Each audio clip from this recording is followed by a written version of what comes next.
like, wait, no, that's right. No, yeah, all right. Right. I thought this was. Yeah, like, whoa, wait, so now, it'll be 5 years. We did this much because it's just how values do. Yeah. And then we've done this much more, be like,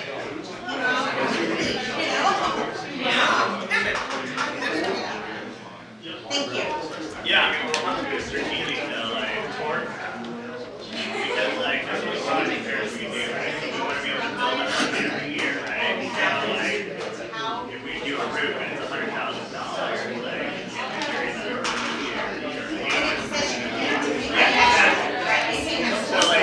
you want to be able to, do the roof repair, halfway between, right? Halfway between the years, so you can be like, oh, okay, we're going to put 40,000 down right now, we'll do the rest next year, right? Exactly, right, I mean, you can play those games and still revenue. Right.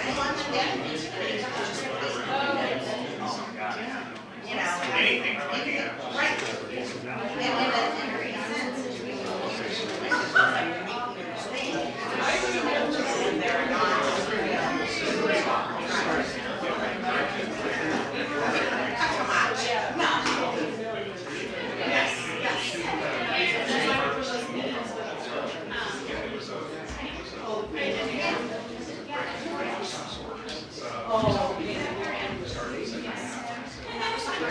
Hey Buster, should be a surplus letter in your folder too. It's in the very back. Very back. No.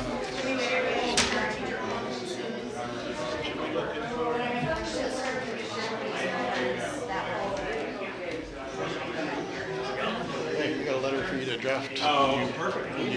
Oh, okay.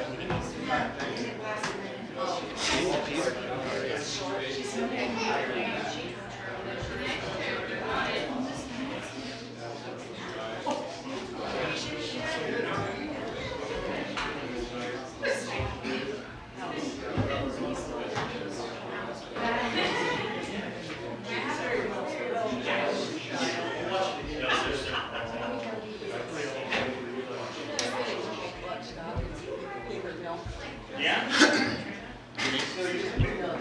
Okay, we're gonna go ahead and call the meeting to order. It's what? Jamie's saying. Yeah. Call the meeting to order. Alrighty. All right, we'll do the pledge of allegiance. Pledge allegiance to the flag of the United States of America and to the republic for which it stands, one nation, under God, indivisible, with liberty and justice for all.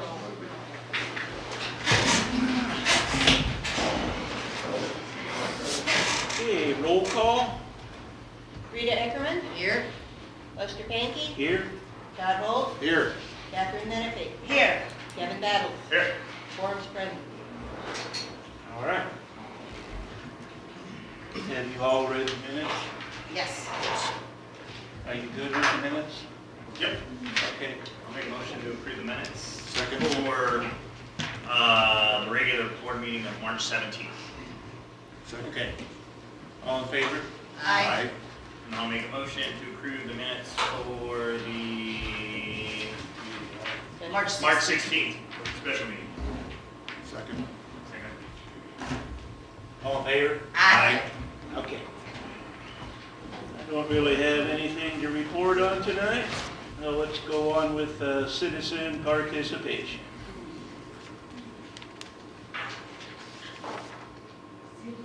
Okay. Just a second, Lester. Is this for comments? Yes, citizen comments. Yes? Yes. Citizen, well, yeah, we had good of the order and stuff also, yeah. Okay, good. Okay, all right, then I'm assuming you want to be recognized. Well, if that's possible. Go ahead.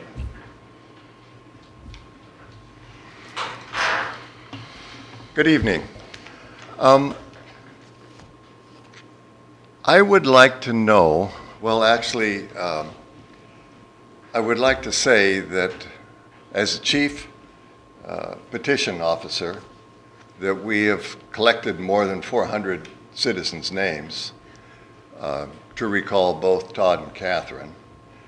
And I would like to ask that they resign their positions rather than cost the district the estimated $6,000. it's going to happen. And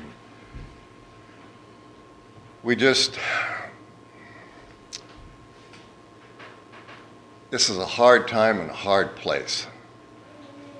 And we really feel it would be best for you guys to resign. Thank you for your, that's all I have to say. Okay, thank you.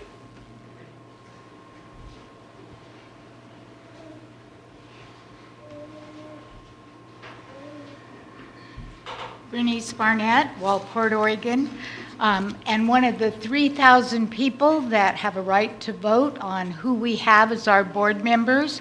And I'm so pleased that last time we voted, we elected 3 new board members and made such an improvement in a board that had so much problems and did so many things wrong, including paying the press chief to leave after he had all kinds of issues, no oversight.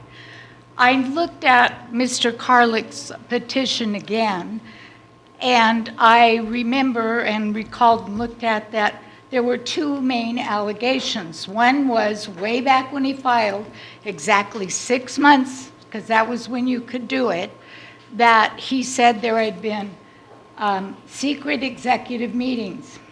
Well, of course, he's only filing on 2 people, and to have any kind of secret executive meeting, you have to have a quorum. So that didn't happen. But in addition, he told the reporter at News Times he had no evidence and no knowledge that it had happened. He just knew it probably did. And then the other one was that his complaint was that there were board members, the 2 that he named, that were speaking for the board. And I think maybe even though he's been on a board before, he's a little confused. Having served on a lot of boards through the years, as a member, I can always say my experiences on the board, my opinion about what happened. I do need to make sure that I don't tell the public that the board and I have decided when we haven't. And I never would speak for the board in its entirety. But I don't have to shut up about my experiences that I had or my opinions about what it did. Those are the 2 complaints.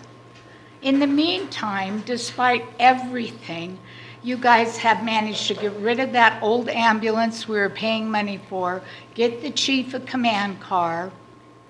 You have managed to, we think, get the 5 rivers cleaned up. I don't know if the equipment is still good. I noticed somewhere that somebody wants an equipment levy, and I, as a voter, would want to know the equipment we have is being taken care of. And you've managed to pass policies. You've gotten some other new equipment that we needed along the way. You've gotten rid of an real ethics problem, having employees have their business equipment operated and stored at a fire station. I really applaud you during all this time. If these people are going to cost us money because we need to vote, that's okay. We want to vote. We don't want 400 non-certified, by the way, so we really don't know how many signatures are there, signed recalled petitions by people that don't hear what's going on from both sides. We don't want them deciding our fate. So please do not resign. If we have to have one, let's campaign, let's get out there and let people know what a great job you've been doing, and thank you. Thank you, Bernice. Thank you.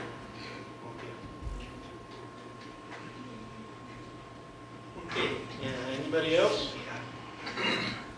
I guess to follow up on some of that, I think the public should be aware that a lot of the changes that have been made weren't necessarily because...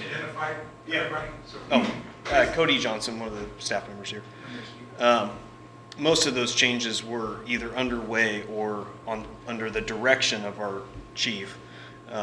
So I don't think that's entirely fair to give the new board members credit for stuff that was already happening. But more importantly, I guess I would like to know why you guys tried to fire our chief at an executive session that was under the wrong executive session ORS. Well, for starters, where are you getting your information? Well, it's on the news. I mean, Seal Rock had talked about it, and What news? okay, if that's how you guys want to play this, that's fine. Is it fact? We could ask the Seal Rock Board to comment on it. If we like. Well, that's a CO Rockport comment. No, it's true. Anybody else? Okay, we'll move on. I'm getting it. Oh, okay. Kay McElroy, citizen. First of all, I don't mind spending the extra money, $6,000, for the sheer fact of what I've found out since new board has taken over and prior information of the previous board. Spending $60,000 to do an evaluation on a space that we know is all a sand pit is a waste of money. That goes on the prior board. There are several other things that could, the non-maintenance of this structure. Why would we even want to buy it from the city of Wellport? We shouldn't have to. We shouldn't have to lease it. It's their duty to get this building, this structure, this equipment up on the hill. Just the same as city manager, city councils, their duty to get their business up on the hill. Why are we spending extra money? Why do we want to throw dollar after dollar? $6,000 is nothing compared to what's been wasted from the previous board members, those who have voted, those who've been here for a long time.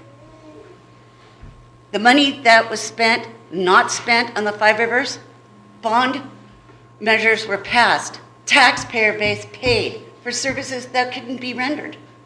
Their house would have burnt down.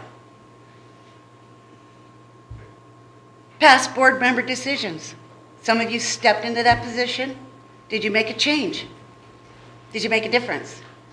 Are you asking me? I'm looking at the whole room. We did make a change. And that Five Rivers, you should know, is more of an insurance building than anything else, so that the residents... I'm retired 20 years insurance agent. Then you I should- understand why it was put there. You should understand the benefits to people there. It doesn't necessarily... Not when it's mean inoperable, it's the same for not when it wasn't inoperable. There wasn't a functioning equipment, tank, or anything else. Same thing with Tidewater Station. All I can say is that money has been wasted. I'm a taxpayer. I want my money spent where it does the most good and where we come up to standards where this city is supposed to be. Not down here, and this game of a recall is just sickening. People have already voted. If people's feelings are hurt, sorry, there needs to be change, and I see change here. And those who want to change, come along. Those who don't, quit.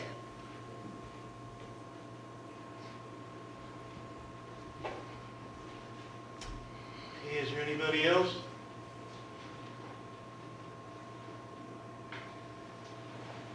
Okay.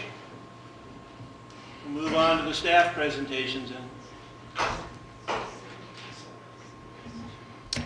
Alrighty, so for last month, we had 14 fires, 63 medical calls, 5 vehicle crashes, 3 surf water rescues, 15 lift assists, and 2 additional assists for a total of 102 calls.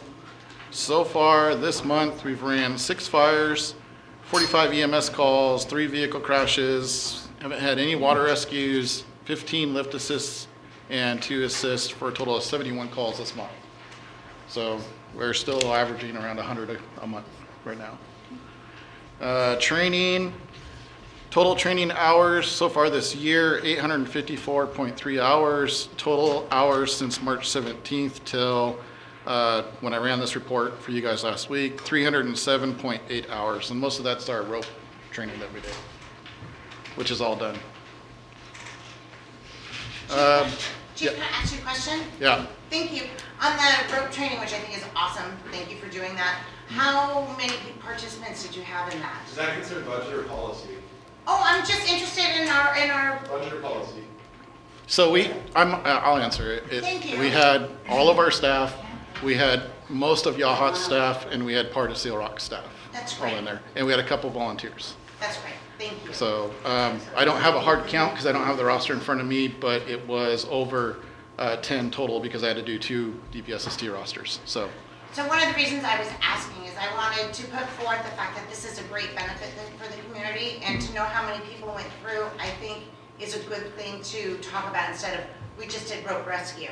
So I just want people to be aware of that. That's a good thing. Now you're gonna attach yourself to the good stuff.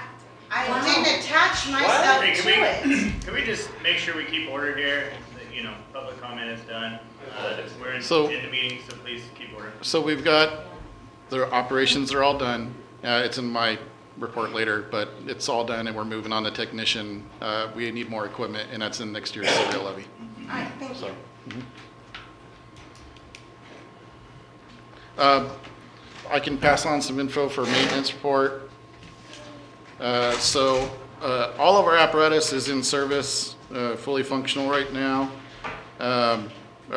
Actually, I take that back. Engine 72 is in Eugene getting tested for sensors to figure out which sensors need to be changed out.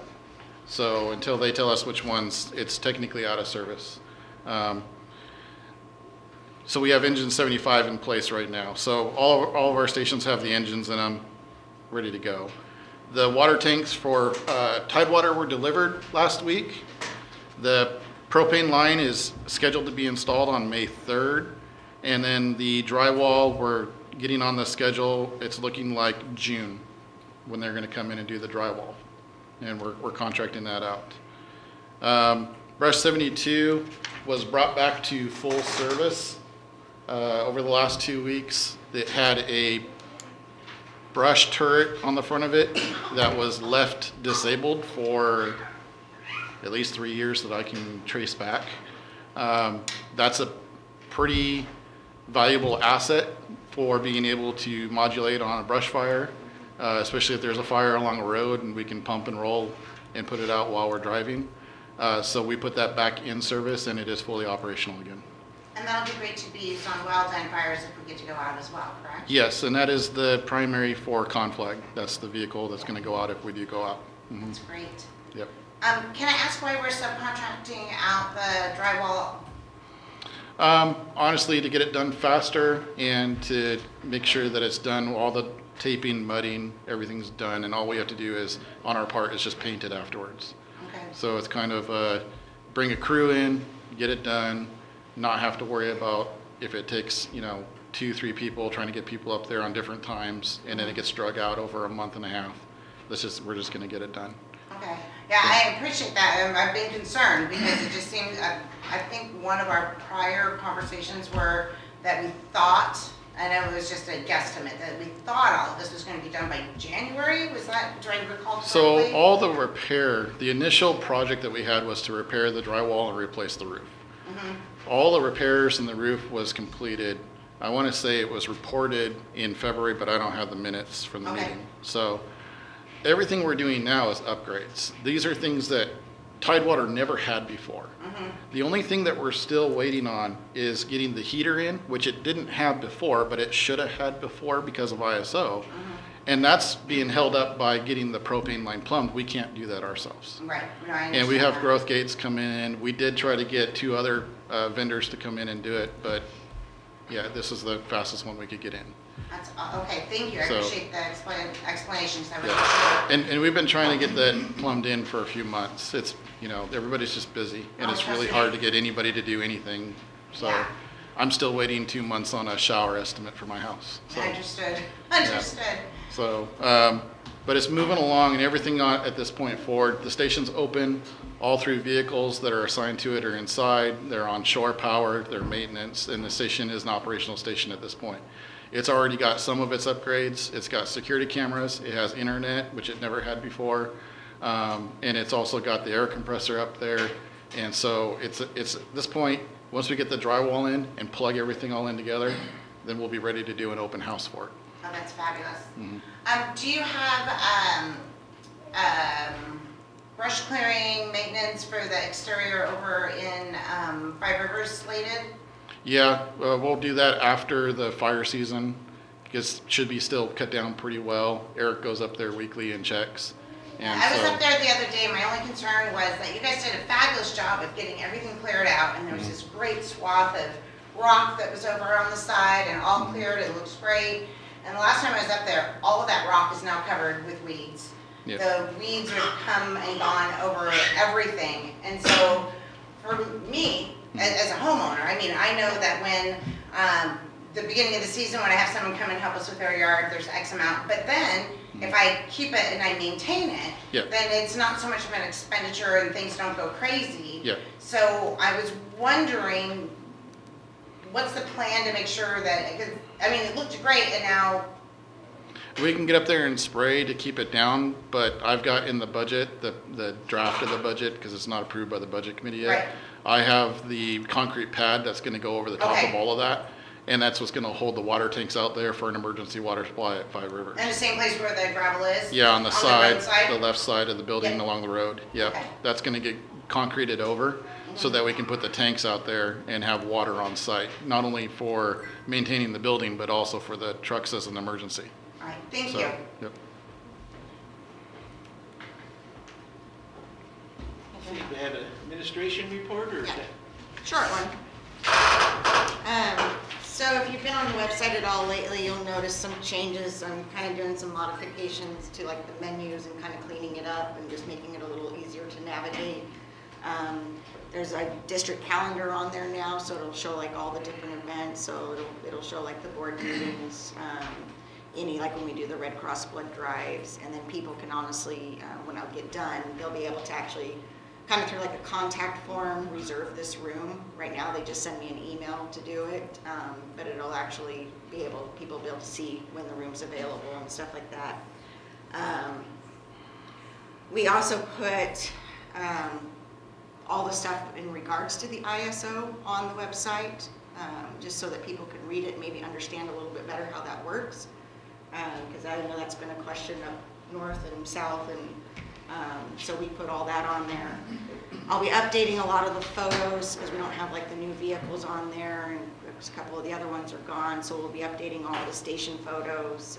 We're gonna do some before and afters of Tidewater and stuff like that. We're just kind of waiting for a few days of nice weather where we actually have some time, so and this is all I've been working on in my just kind of spare time. We did have 13,467 page views in March. So hopefully by doing some changes and stuff, we'll just kind of entice people to go look at the website a little bit more and be able to find the information they're looking for on there. That is all I have. I got one thing to add. The fire permit thing being able to do online is perfect. Yeah, I've so- done it for both of my properties, and encourage neighbors to do the same thing. You want to call in? Yeah, you don't have to call in, the thing, No. you can do it right online, and then you're ready to go, so. We still get people who call in, and I let them know, if you don't have internet, give me a call. I can do it over the phone, or come by the station. We can do it right here. It's good for the whole year. Renew it every January.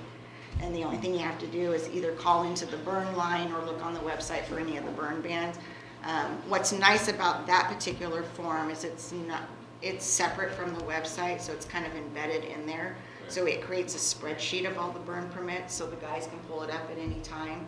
But it also allows me, when we do have a burn ban, I can email everybody on that list all at once and let them know. As long as they have a valid email I just think address. it's a good option, Yeah, because probably, 70% of the residency is going to be able to go online and do that? Just makes it Yeah. so easy when I live in a rural community. Correct.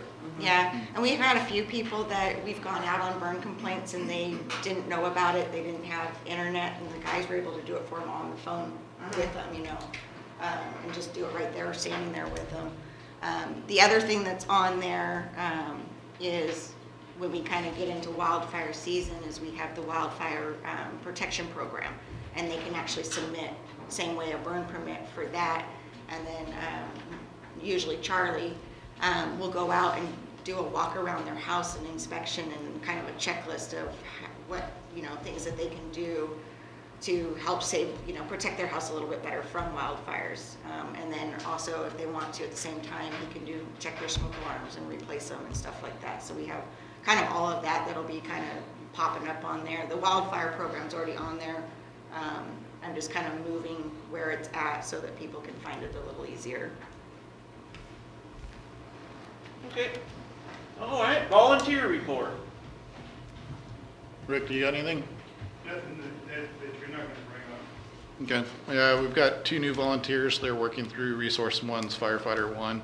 They're both pretty active, and they've been down here actually riding on the engine as an observer, and then also doing their skills checkoffs as they work through the material. So both pretty eager, pretty active, and we're pretty excited to have them. So, Nice. Younger. yep. Nice. Yep. And we had the kindergarten class here last Friday. That's even younger. And louder. Yeah, Can't start them early. that was challenging. Yeah. That was, yeah, they had been all over town by the time they got Oh, here. they were wound so up. They were pretty wound up when they got here, so, yeah, but they had fun. It was, That's we were great. able to show them around, so.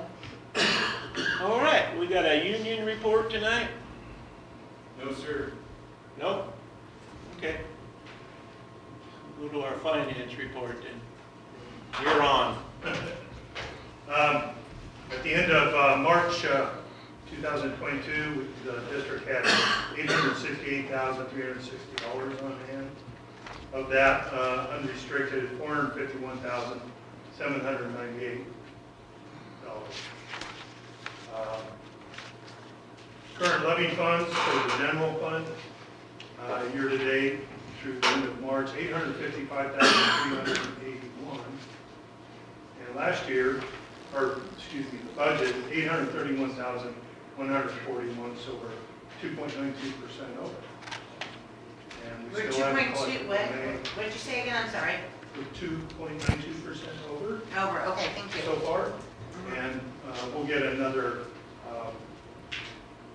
good deposit in June. So it'll be well, it's still good. Equipment levy fund, same amount. It's over by 2.92%. And we've booked $102,274. Prior levy funds, $23,325. So that's a pretty substantial amount compared to most years. Sale of surplus property, $33,948. And we budgeted $5,000, so that's a significant difference. Personnel services, $445,278, and we budgeted $615,570.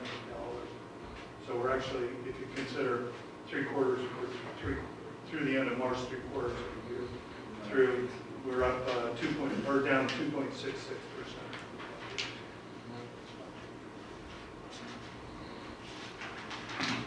Keep in mind, when we do the budget, we do it at 94%, so that's why you're most likely going to always see overages.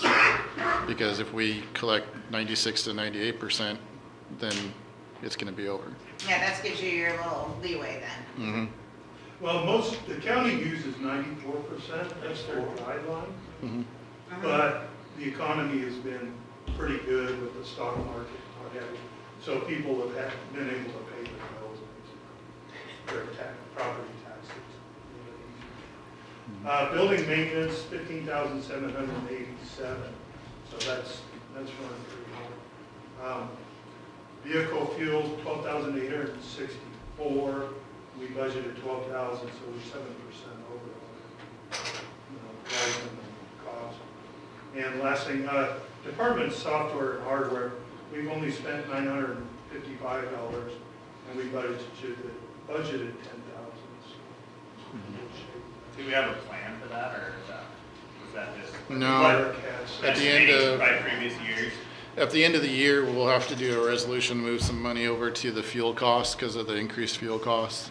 But other than that, we're going to be under budget quite a bit. So it'll just roll into our networking funds. That's all I have. Someone has a question? I can make a motion to approve the financial report and present it. Second. All in favor? Aye. So be it. Motion to pay the bills? Second it. All in favor? Aye. So be it.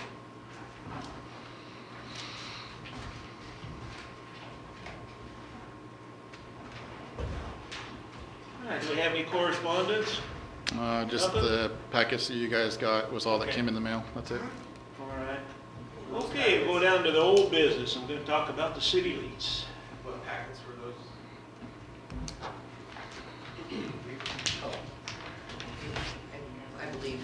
referring to the SDAO News and Risk Management Review?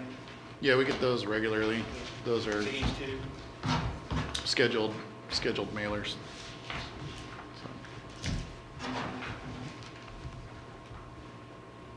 Okay, so we're gonna talk about the lease.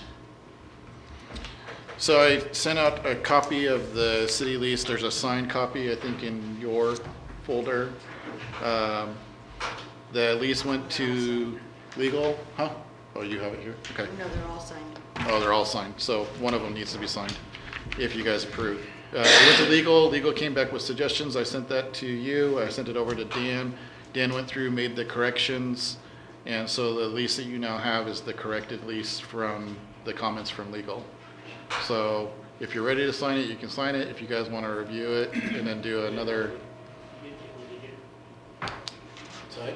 You haven't seen this, have you? I saw it online. Did you look at it? Yeah. Are you good with it? I'm good with it. Yeah. You guys? Oh, I reviewed it, yeah, and I actually conferred with Kevin before the meeting and asked some questions and he clarified, so I'm good with it in the moment. Yeah, I can make a motion to approve the lease agreement. I'll second. All in favor? Aye. All right. So be it. Okay, and the civil service.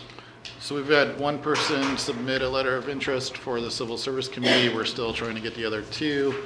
For now, just continue to read the rules so that you're familiar with them, and that way when the Civil Service does eventually meet and they go through the rules, you guys already know what they're looking Yeah, at. we talked about that last time. Mhm. But, yeah, Yeah, so there's really nothing to do with it right now. okay. All right. We're just gonna keep it on there until we get up and running with it. Right, okay. And then our goal and project review. So every month that I do a chief report, on the end of my chief report, I took the list of stuff that was asked for the goals and projects, and I transferred it over here, and I've been putting updates. So everything's been completed with the exception of the engine equipment continuity list, which is in the upcoming budget for the serial equipment levy. So that won't get purchased until after taxes start coming in. So you're looking at probably not till the beginning of next year before we start spending money to do those equipment purchases. The Five Rivers water supply is also added to the budget. And so that's the same time frame before we'll be spending that money until the taxes come in. And then we're still just waiting on the port for electrical before we can put the boat down there. We have to have electrical on site. So that one's not really in our control anymore. We have the cover, the boat's ready to go down there, it's just there's no power yet. So, as far as the grants have all been submitted and we're just waiting for them to give us some kind of. Not hearing nothing yet. Nothing yet.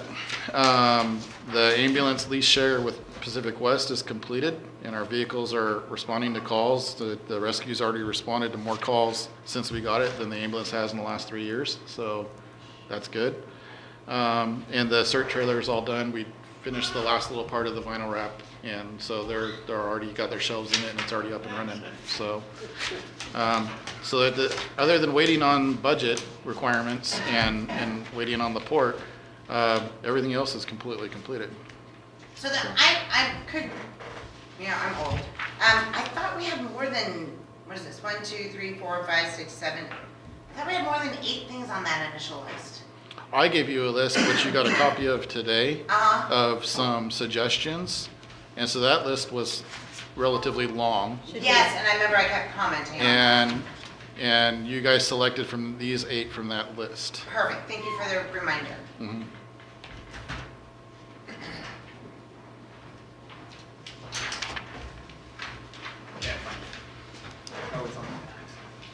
Want another one? Behind the civil service agreement draft, there should be a single page. That has it all. Don't mind. He'll find it. I put it all in the old new stuff. Okay. Well, this, I had that one, I was like, we'll move on to our new business, budget officer. So the board has to select a budget officer. Typically, that's usually me because I'm the one that presents the budget. Right.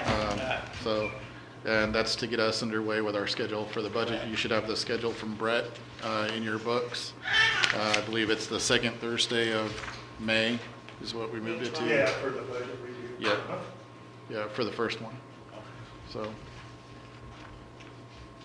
And then budget committee, You have to we approve got all the- them, or- You have to approve the budget, Officer. oh, okay, budget officers. I move to appoint Jamie Mason as the budget officer. I'm okay if somebody else wants to present the Oh, budget. no, that's but- fine. I'll second that. Yeah. I was okay, gonna all say- in favor? Aye. Okay, Jamie, your budget officer. All right. Okay, now we can do budget committee.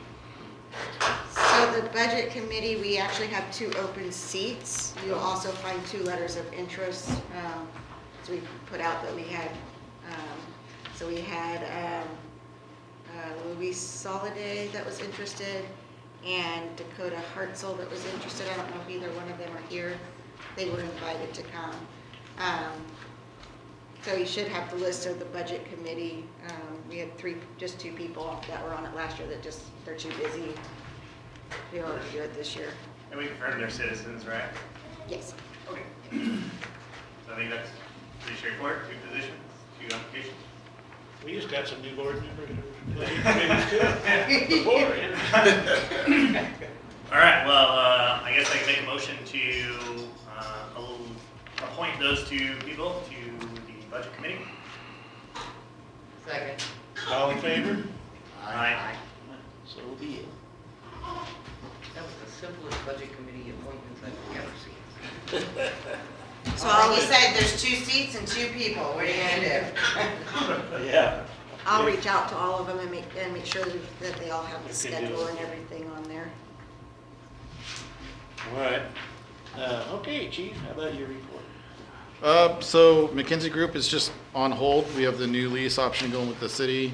So until we decide that we want to do something with the building, they're still responsible for drafting the grant for a seismic upgrade and managing that grant on our behalf. That's part of the money that was spent on that. Civil Service Committee, like I said, there's no movement on that right now. We're still trying to pull three members from the community to be on the Civil Service Commission. Until we can get 3 members, there's no way to approve the rules. So that's just we're gonna keep working on that. School programs, we've been continuing to do first aid courses with the high school. And then of course we had the kindergarten, what do you call that, tour, I guess would be the best way to put it. And then we've got some CPR courses. Now that we're past the mask mandates, we're gonna start getting back to CPR courses, not just for responders, but also for the community. So those are gonna be advertised, and then there's an EMR course coming up as well. That's for responders to the EMR, so. Budget, the draft of the budget is underway. I'm still only waiting on WBCC to confirm the cost for next year's dispatching. And that's pretty much it. Other than that, everything else is in there. Brett's working on transferring the information over to the proper LB forms, and we'll be ready to go. We're pretty much ready to go for next month. So, grant funding, I called Ryan. I hadn't heard from them, hadn't seen any emails from them, so I called them the other day, and they had nothing new to report, no new grants that they've been able to find, nothing really to give us any kind of update on. So Let's Charitable, I'm putting a grant in. It's due June 1st. It's pretty much done. I just have to go in and change the figures for hose. Yeah, yep. And there's also backup money in the budget for that hose as well. So one way or the other, we'll be able to get the hose. It's just a matter of timing at this point. So, and then the 3 FEMA grants that we have, SAFER, the AFG grant, and then the Prevention and Preparedness grant are all still, there's literally no news on those, and I've been asking around, so, you know, I've got 4 budgets prepared. There's one budget is basically just the original budget, then there's a budget for each one of the grants there, and then there's a budget for everything included. And so when we meet with the budget committee, we'll go over those versions, and there's really only one page that's different on each one, which is the resource page. And the budget committee will have to decide if we're going to include those grant funds into the budget, anticipating that we'll get them gotta make it both ways. Yeah, I can't add it in afterwards. So Right. if it's not there, then I have to hold it till the next fiscal year. Right. So if we put it in there and they don't finish the grants in time, or we don't get it, it's not an impact because the money in, money out. Right. So it doesn't change the end dollar amounts. It just shows that we're anticipating money in and we're anticipating money out because we got the grant. So, and then of course the lease with the city, you guys are ready to sign that, and the projects and goals we covered just a minute ago. So other than that, we're just responding on a lot of emergencies. Yeah. So. How's it moving with getting the school program set up? You had talked about meeting with the Skirvins and trying to maybe set up a cadet program, and I'm just wondering how that was moving. We haven't talked to them since the last time that we talked about it. We'll try to get up there again and keep moving that forward. We did talk to them more about trying to get the every 15 minutes program. What is that exactly? So the every 15 minutes program is an anti-drinking driving, distracted driving program that takes the students and they go through a few educational assemblies, and then they get put through a scenario where they're actually taken from the classrooms. They go through what's called moulage, which is, putting fake blood and all the other stuff. And then they're put into a scenario, usually somewhere either on school property or right near the school property. And then all emergency services from the area respond in and handle that as if it was an actual car accident. So kind of scared straight? Yeah, kind of. Yep. Yeah, there's a pretty educational background to it. Oh, There's yeah. classes, there's assemblies, and then there's the scenario. They're concerned with, how real it looks, which is kind of the point of it. Yeah, I know. But we've been trying to talk with them about, okay, what if we scale back on some of these things? Can we do a modified and work our way up as we feel comfortable with it? They don't At want you this- to cause PTSD. Yeah, at this point, it's kind of we want to get the awareness out there. We run a lot of calls that have presumed DUI consequences to them. And so, I can't think of in the last 2 years how many motor vehicle accidents that I was on that weren't DUI versus the ones that were. How bad? And Well, not to so, mention, in the last couple of years, we had 2 very young people die in car accidents. right. So getting the word out earlier, trying to build prevention earlier, trying to get them aware of the consequences when you do something like that, that it's not necessarily you who gets hurt, it could be someone else too. I think that's important. Well, I know it's fossil news, but when I was in high school many years ago here, we used to have a mock disaster. Mm-hmm. And it was, blood and guts and red car and all of that. And it was put on by the fire department then. Yeah. And the thing is all the high school students watched it, and they did an actual mock disaster, it was a drunk driving is what it was, bottom line. And it went really well. Yeah, these scenarios, so there's a car accident, we respond in as fire rescue, obviously. Law enforcement responds in, goes through DUI protocol with the driver that caused the accident. We bring in, obviously medical responses come in and transport people, the patients to the hospital, and they actually get transported. We bring in life flight, they land nearby, and we load one of the patients into the helicopter, which gets transported to the hospital. It's about as close to reality as you can really get it. And that's what really, I think, drives the point of the whole thing home, is that, this looked real. It was clearly not, fake. And people sometimes need to see that for it to really drive home. That's not a good thing to do. Because they actually they'll put the DUI driver in handcuffs and, the whole thing. So we don't have to go that extreme. I'm perfectly happy with just starting a program and getting education out there, even if we don't go to the full moulage and blood and all that kind of stuff, and just do the scenario. Education's always good. They bring in a car, a display car every now and then that's on a trailer that's already mangled up.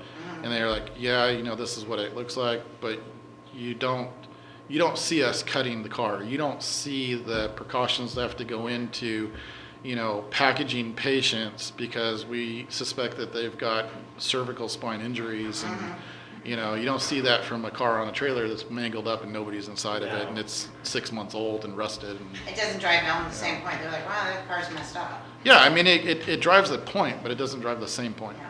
So, so I'm, at this point, I'm just trying to get a program up and running that we can get some preventative measures out there.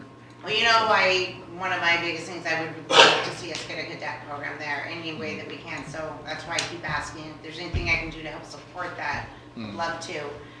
Recently, the kids up there, freshmen, sophomores, high schoolers, went and did a wildland type thing over in Sweet Home, I believe it was. And I spoke to several of the students that came back from that, and they thought it was a really, really great opportunity they had and a great experience. I didn't hear a complaint from any of them. It would be nice if we could do that in our home instead of sending them out. No, we did that about a month ago. We did. Maybe Charlie, was that like a month ago that evaluation they had you go up there and do the wildland stuff for the school? About a month and a half ago. About a month and a half ago, we did that. Okay. Yeah, we sent our personnel up there. We were actually under the impression we were going up there to help them teach first aid, and we ended up going up there and evaluating them on their skills. Oh, cool. So, I yeah. wonder why they went ahead and went and did the other one then, but either I think way. they were at the logging competition. No, not the Same day. logging competition, no, it was I thought it was specifically. the same day, wasn't it? No, it was, but certain kids didn't go to that.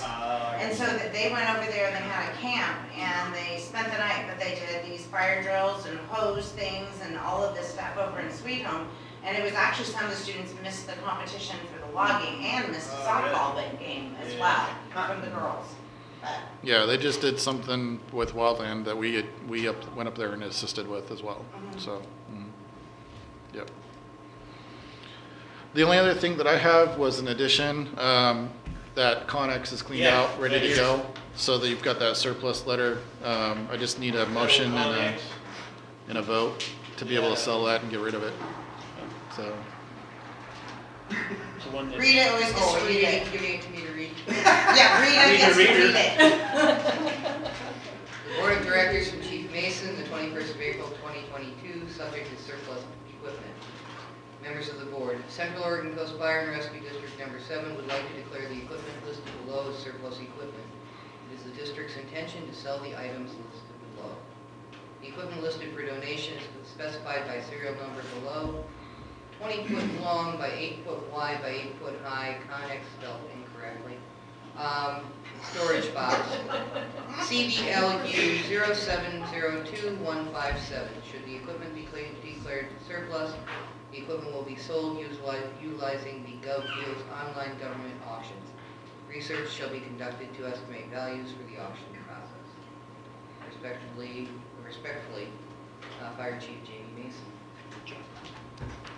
So, we want to make a motion to, I make the motion, we sell it. Yeah, Second it. all in favor? Aye. All right, so be it. Connex only has one end. He didn't have me proofread everybody. is it really?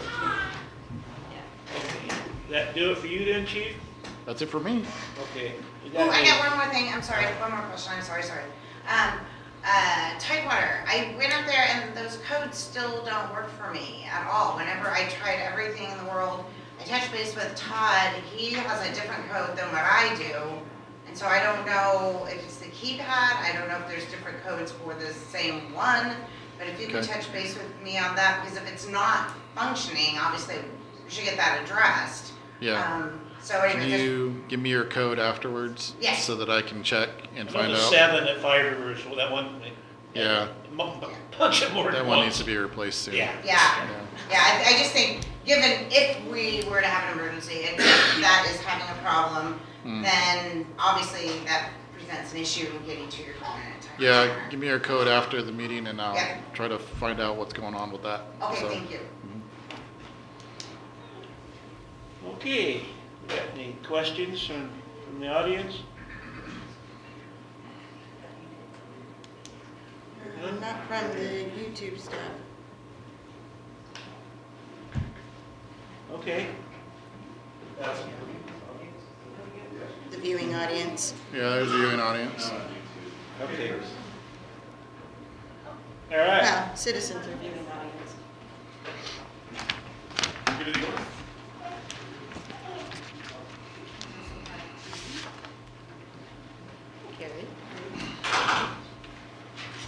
All right. Oh, I am Carrie Gorman Canopa. I'm a volunteer here. I've been here about a year and a half.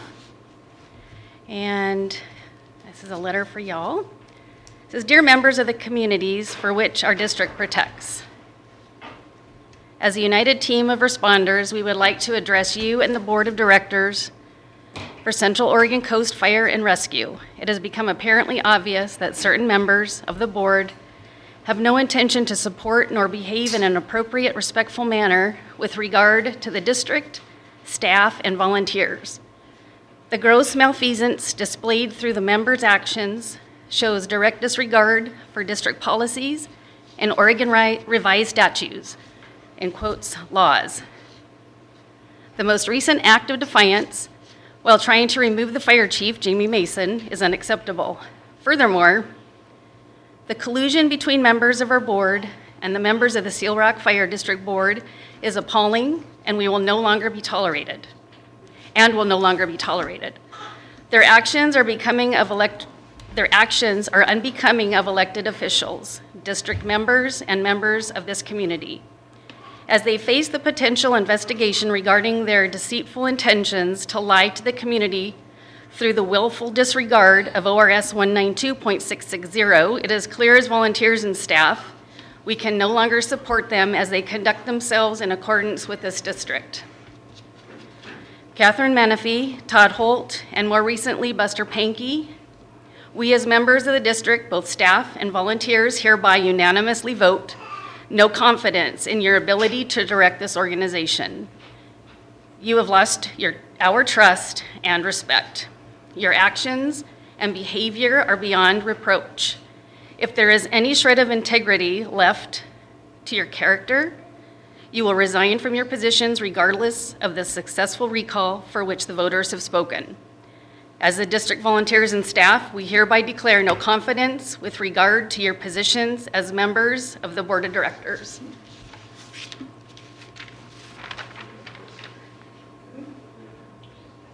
Okay, anybody else?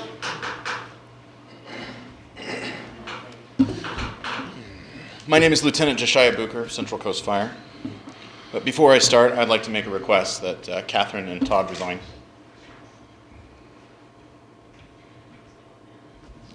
Save the district you claim to care so much about from further embarrassment, and just resign. You're facing a recall campaign, an ethics investigation, as well as scrutiny from an entire community. Not entire. You're right, not entirely. There's a few folks on your side, which is great. Thanks to previous boards and lack of proper leadership, we've already have a rough and rocky past tarnished with equipment and property neglect, financial irresponsibility, among other terrible things, and I personally don't want to see that continue. So again, I request, please, just resign. No? Okay, that's what I thought. I come before you today then, not as a member or representative of any particular group, but as myself, an employee of Central Coast Fire and Rescue District. I'm a dedicated employee. I show up to work each tour and spend 48 hours serving this community away from my family. I'm a father, and I know I don't look it, but a grandfather as well. My children grew up through this local school system. We have roots here that go deep and have taken hold. I depend on this job to feed my family, and I look forward to coming in each shift.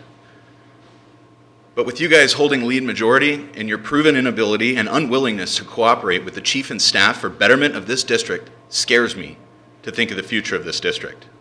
On more than one occasion, each of you have lied to me personally.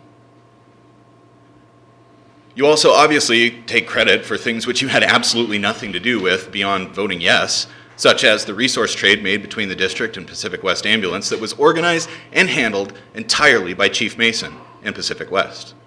Even the old board, as they've been called, regardless of their inaction on other district business, which we can all agree was appalling, would have said yes to that deal. I firmly believe that the integrity of you as board members and your ability to appropriately manage this district is irreversibly tarnished by your continued display of disregard for the laws and statutes that govern special districts in Oregon. This is further surmounted by your blatant, narcissistic, and aggressive ignorance towards the experience and leadership Chief Mason and the staff, be it volunteer or career, bring to the table.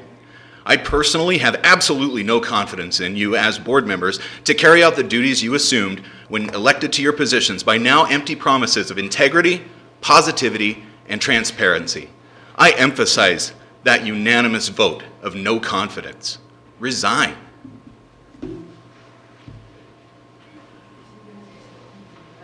Anybody else?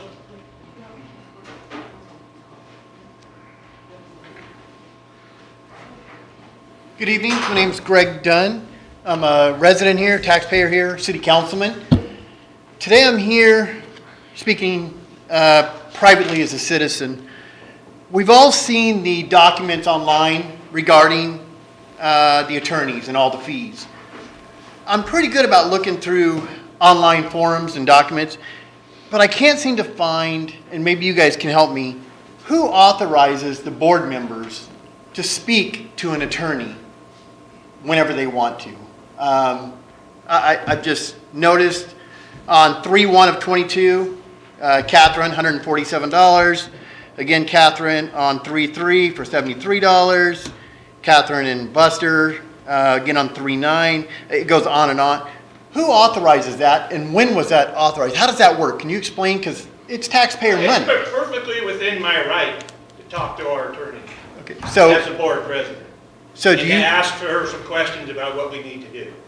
So you authorize that? I would encourage you, Greg, actually, to reach out to our district attorney.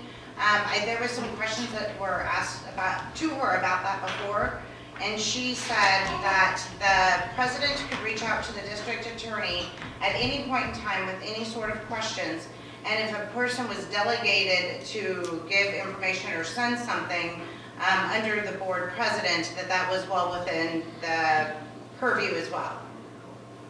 So Buster, you being the president, you authorize Catherine or anyone else to talk to the attorney whenever they deem necessary? Is that what you're saying? Well, actually, our attorney told me that just one person to talk to her. And unless you had somebody delegated to send something. Yeah, right. Because, in fact, if you look through those documents, I think the only people that haven't talked to the attorney is Rita and Kevin. No, it's not correct. I have never talked to him.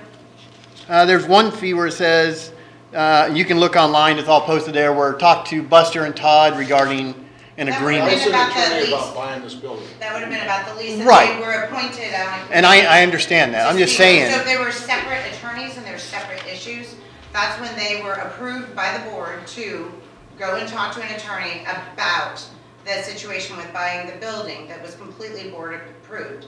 The second one that you're bringing up are issues that the president was able to discuss with the lawyer that did not have to be board approved per what the district lawyer told us. Okay.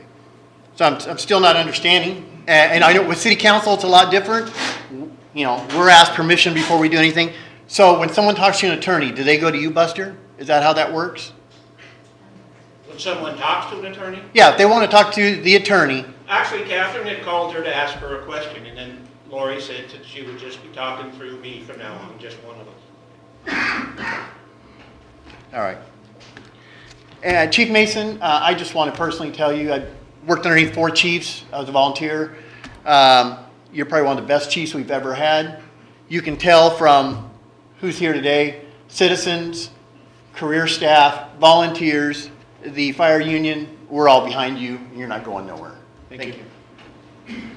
So I'd like to add to that I'm not going to speak on behalf of Lori or Ross or anybody from local government law group, but I would pay very particular attention to the policies, specifically the policies that govern the board directly, which would be policy 2, section 2.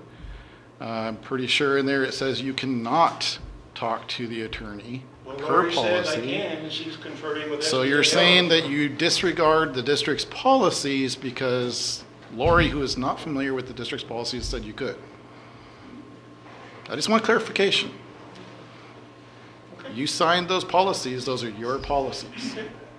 And it says right there, you can do nothing without board authorization All right, then I'm as an error. individual. Then I'm an error.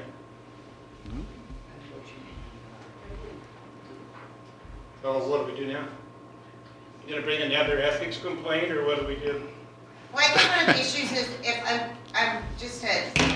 if there was a district policy that was there, and we did not memorize all of that, I'm sorry for that. We thought It was not done that on the purpose, district that's lawyer would know what was legal and what wasn't, since she's the district lawyer.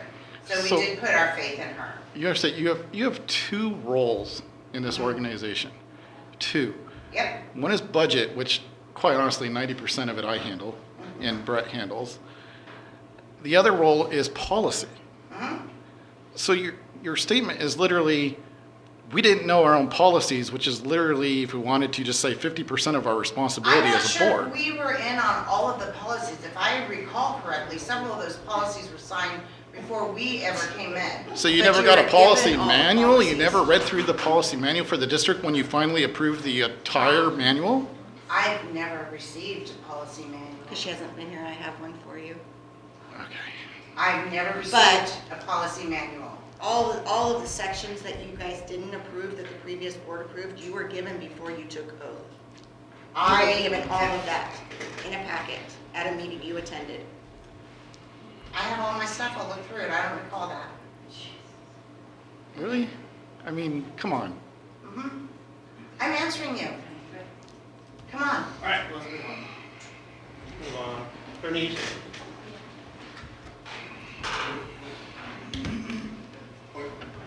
Thank you. Linda Carskadden, longtime on and off employee or volunteer. So, is there a line item for the board calling the attorney? How much are they budgeted for that? Are they just getting We've got There is a budget. carte blanche to call the attorneys anytime they want for any amount they want? Since the policies say they can't, who's going to pay for it? Are you guys going to pay for it?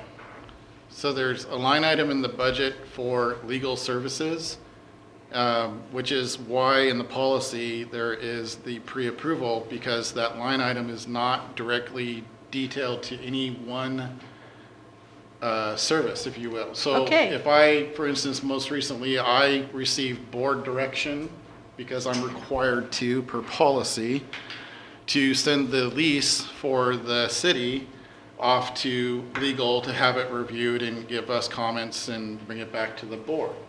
I'm required to go and do that because that's what policy says. So they didn't ask you if they could? No, they don't have to So are we ask sending me. are we sending the bill to them? They don't have to ask me, they have to, as a board, as a body of the board, I would think so. bring it up, make a motion, vote on it, and it has to be obviously a majority vote for a person to contact legal. And all of you missed that out of the Per policy. policies, all of you.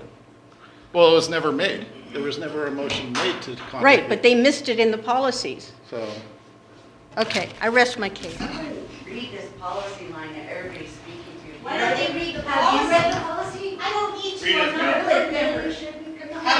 Okay. It said a board member after board meeting that they've read the policies, they approved them. I'd like to see. Having, Policy They're online. 2.2. There we go, thanks for. Powers and usually, duties of the oh, district's board of directors, and I'm referring specifically to item B. Board members authorized by official board action only.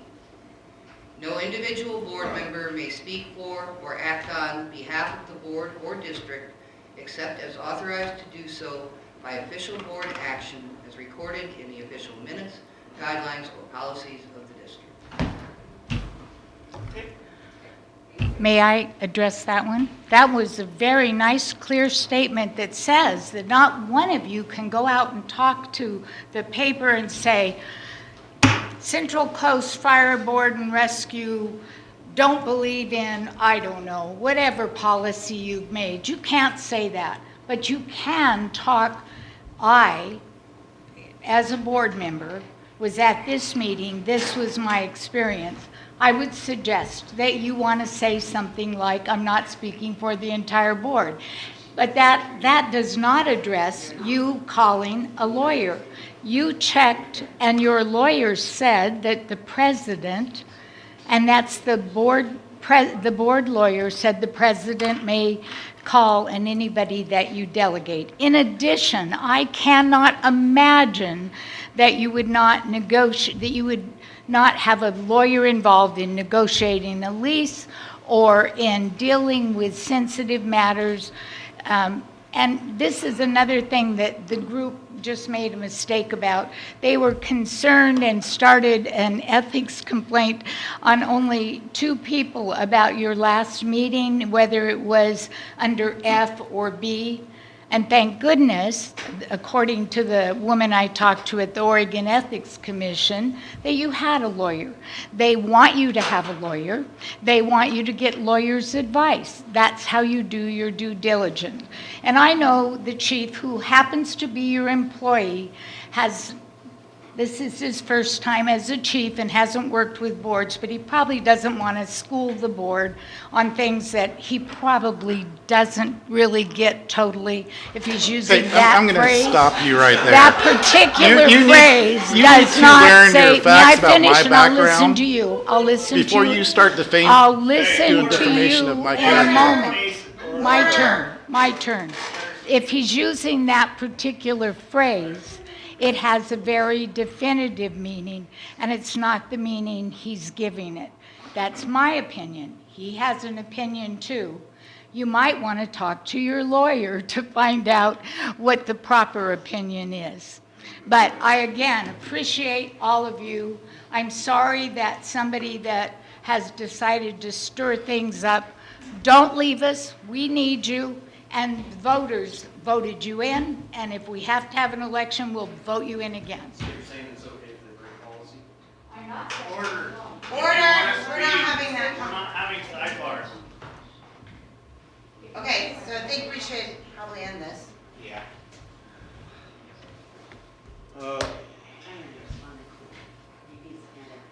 Is there anybody else? If you don't mind, I'd like to come up.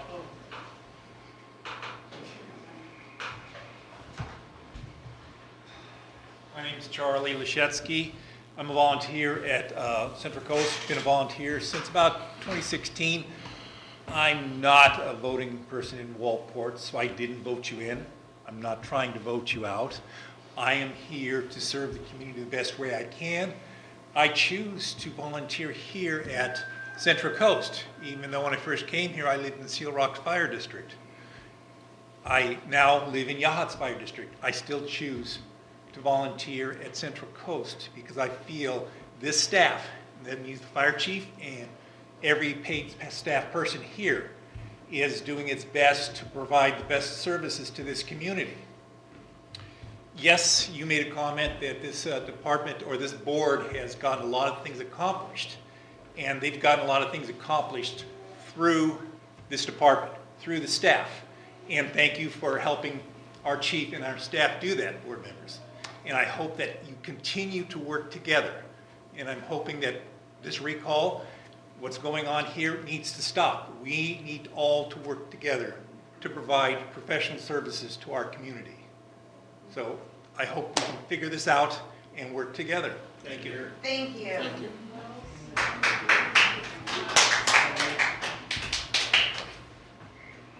All right, I guess we'll go to good of the order then. Nothing? Then I'm going to adjourn the meeting. All right, thank you.